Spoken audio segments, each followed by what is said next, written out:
Hello and welcome to a new episode in Sadhana World Foundation.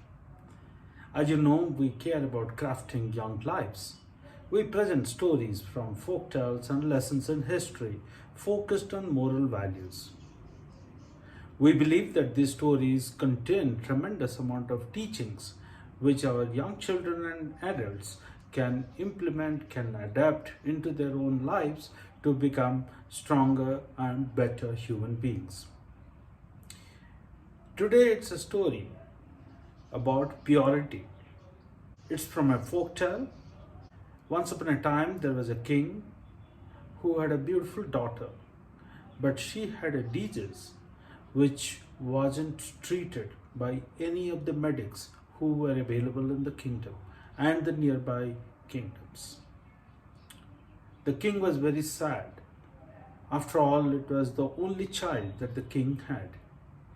Once a prophet came to the palace, looked at the princess, and said that this is a kind of disease which needs to be treated by a bath, by the water collected from a magic stream which is on top of a mountain which is far away from this kingdom, and that water has to be collected by someone with a pure heart. So it was quite a tall ask, but the king did not lose heart. King had tried various things and hadn't found a solution.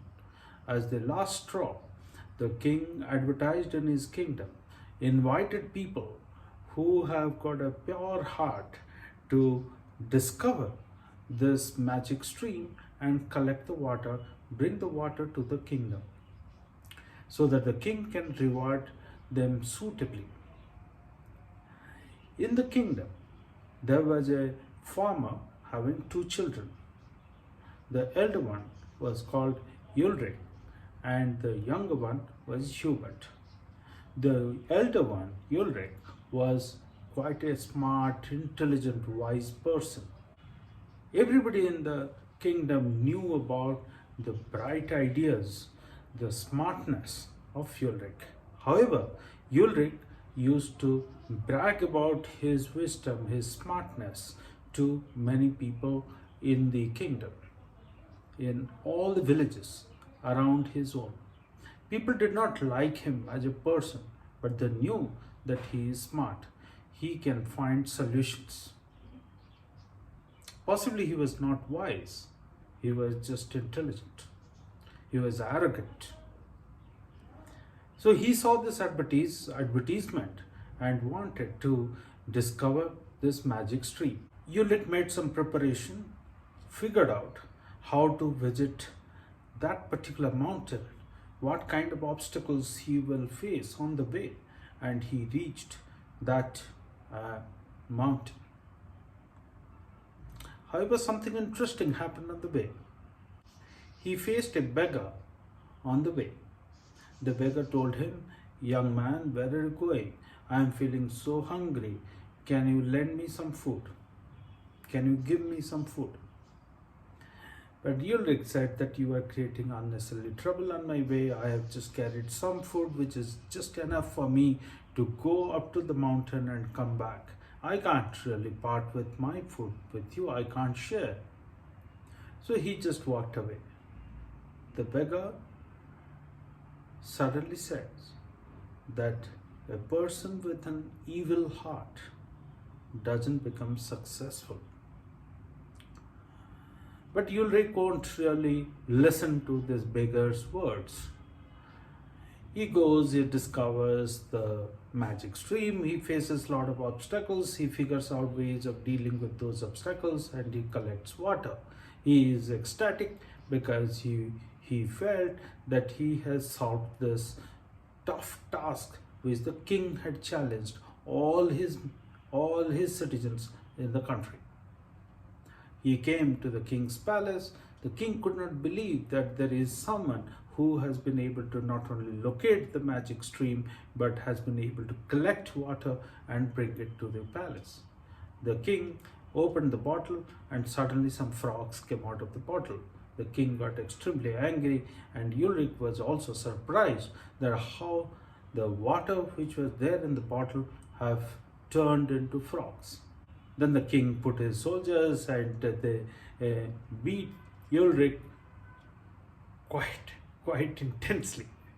And Ulrich came back home sad, dejected, frustrated, and disappointed. He described all his story, all his experiences to his father and his younger brother Hubert. Now, the path to the magic stream, the obstacles on the way were all discovered by Ulrich. The hard work was done by Ulrich. But now Hubert says that I would like to give it a try.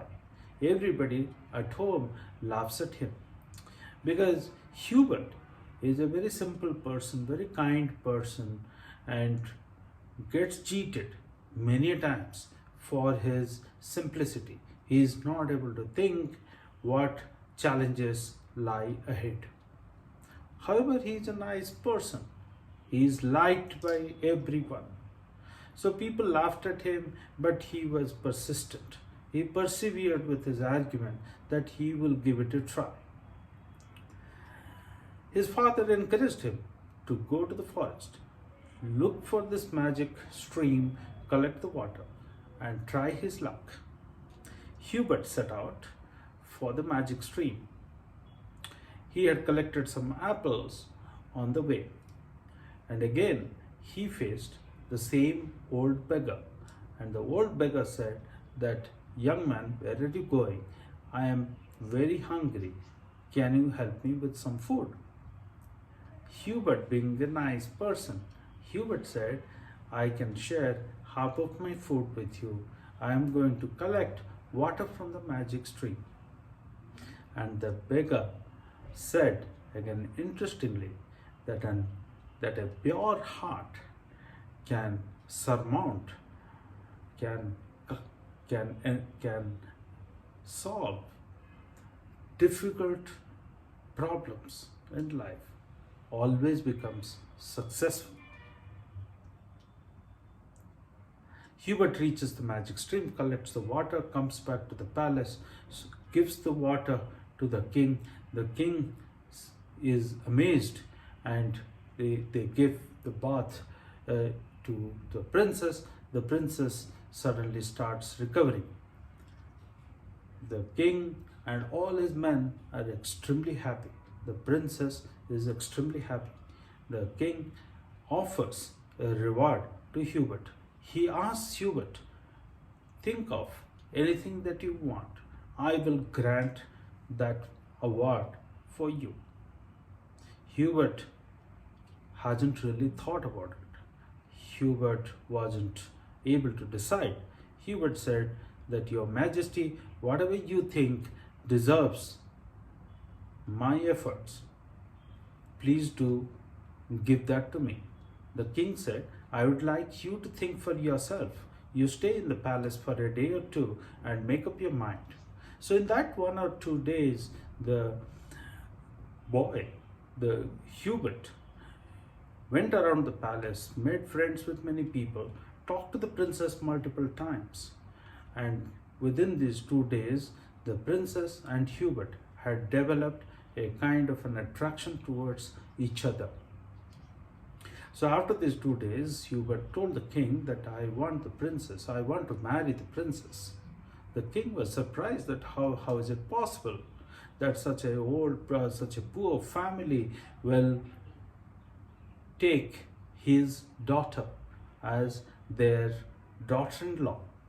The king could not believe this. The king asked the daughter, "Are you sure that you want to marry this poor person?"